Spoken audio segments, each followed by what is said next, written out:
Out in LA, I'm an actress. I've done a short film called Body of Work. I co-produced and co-starred, and I believe you reviewed it. We just found out. And we're winning some awards. We're on the festival circuit. I have some co-star roles in a show called My Name is Earl, you may have heard of, and another show called Deadwood. But most notably, I've done 4 seasons of character voices on a little cartoon called Robot Chicken that you might have heard of.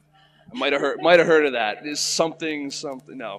Also produced by Philly boy Seth Green. So go Philly, right? Yeah, absolutely. No, I love Seth. I love Robot Chicken. I've been a huge fan. I'm also a huge fan of My Name is Earl. I'm a big Jason Lee fan, so I'm sure I've seen a lot of your work and not even known it. What brought you from Philly out to LA?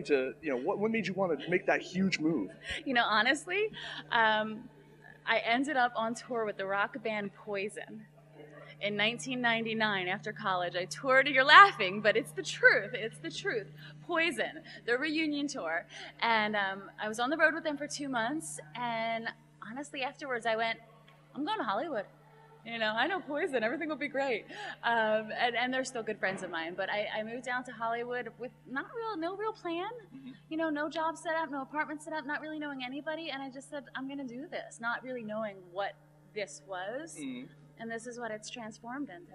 Well, I like you said, I did review Body of Work, directed by Alex Bram, and it looks like you guys have a little something extra you guys have set up with that, a film festival yourself. Talk to me a little bit about what you did with that. Well, we created the Carnival of Darkness Film Festival last year, and it was to showcase short films, independent short films, and from that is how we ended up creating Body of Work. We put a panel together of celebrity guests, and I think it went over really well, and I'm not involved in this year's event, but Alex is doing Carnival of Darkness too, and I believe it's happening next week in LA, and so yeah, just bringing the horror genre together. I mean, obviously it's all horror, it's creepy short films, and horror is my absolute favorite, but I do other things. I'm producing a web series right now called Living on a Dream, and it airs every other Monday on somebodiesbasement.com. It's a new indie web distribution channel, and I sit down. The premise is, what dream are you living?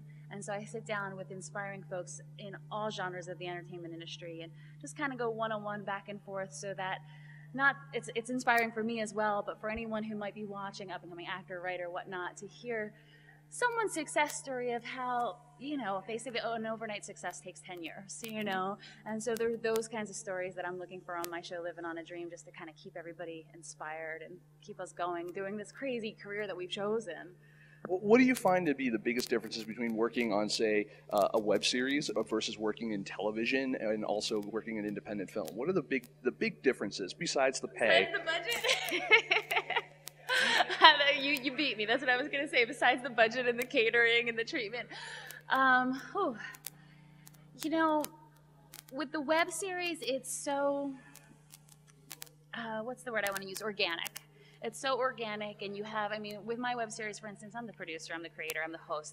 There's a lot of control there. I know the feeling. Right. With a film, obviously the process is a little slower process, but yet there's like this end goal that you can see. Where with a web series, you don't know where the end goal really is. You never quite get to the end because you're always growing and doing something different. Exactly. And then television, my best experience so far on television, and I'm still new. I'm still a baby as far as all this is concerned. But Deadwood, I worked on Deadwood for 3 seasons, and it was just the most amazing experience.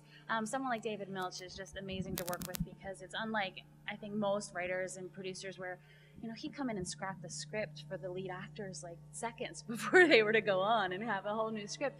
So, they're 3 different animals, yet it's still the same heart. You know what I mean? Mm-hmm.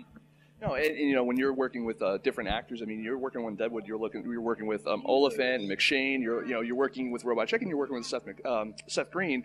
You're working with all these people. What do you still, after living out there for so long, do you still get starstruck? A little bit, yeah. I can tell you with Ian McShane, for instance, on Deadwood, 2 seasons on that set, and I was kind of intimidated by him, And then I ended up going to a screening at SAG where he spoke on the panel, and he was hilarious. It was like a totally different person than what I was used to seeing on the set, and so then I realized, well, it's just because he was so focused on set. So, from that point on, every time he saw me, he was like, hey, honey, how you doing?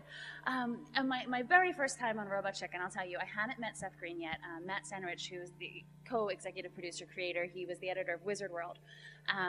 I was brought into the family by Matt. And so my first day on set, I meet Seth, and obviously we have this Philly connection. Mila Kunis is in there recording, okay? And I got there early so I could see what was going on and whatnot. And they're like, hey, sit down on the couch, say hi to our buddy Max. So I'm like, oh, okay. So I sit down, I look over, and it's Macaulay Culkin, right? So there I am. I mean, this was like 5 years ago. There I am, this Philly girl in Hollywood, and I'm like, okay, Seth Green is directing me. Mila Kunis is in there, and I'm sitting next to Macaulay Culkin. So I literally got up, and I was like, guys, I'm gonna go get some coffee. Does anybody want a coffee? I needed a break, you know what I mean? And they're like, no. I go into the coffee and I'm like, okay, all right, go back in and do your job, But yeah, no, I don't. It's a different kind of starstruck because it's like, wow, you've done so many things, and I just am hoping to like lead into your footsteps. And how cool! For instance, this weekend I was at the Freak Show Horror Festival, and Robert Englund was there, and John Carpenter was there, and Elvira was there, and Billy Wirth, and Brooke McCarter, and I was speaking on a panel, and I had this moment in the hotel room where I started to kind of panic, like, what are you doing? And then it snapped, well, you must be doing something right, because you're here and you're a guest on the panel with all these people, so you're in the right place. Where, 30 seconds prior, I was going, oh my God, what am I doing? What do I wear? What do I say? Oh my God. But you almost feel like they're gonna find me out. Right. Oh my, like oh my God, like. Right? Why am I here? But then you're like, okay, well, I'm here for a reason. Somebody wants me here. So yeah, it's an interesting dichotomy when you start making that switch of being able to realize, like, no, I'm supposed to be here. Well, we want to thank you for being able to be here with us because, obviously it's great to have you back home here and supporting, My mom got to come with me. Even better. Yeah, one more ticket every night. One more ticket. Where are you going to next? I'm actually heading up to the Rock and Shock Festival Saturday in Massachusetts. Killing Box Magazine, they have been really supportive of body of work and all of my work in the horror industry. So I'm going to go up there to do some autographs and signings with them. And then I will be back here on Sunday. And then my plan is to be on the East Coast for a couple of months and explore my opportunities and head back to LA in January. But Living on a Dream airs every other Monday, and I have a new web series coming up. It's more of like an actor vlog type journal. I'm calling it On the Road with Leah, and just kind of following my adventures as a Philly girl who's been living in LA for 10 years back in Philly. I'm looking forward to that. So everyone, make sure you go check that out. And thank you so much again for coming to, returning home and making us part of that trip. Absolutely. Thank you. Thank you. Yeah.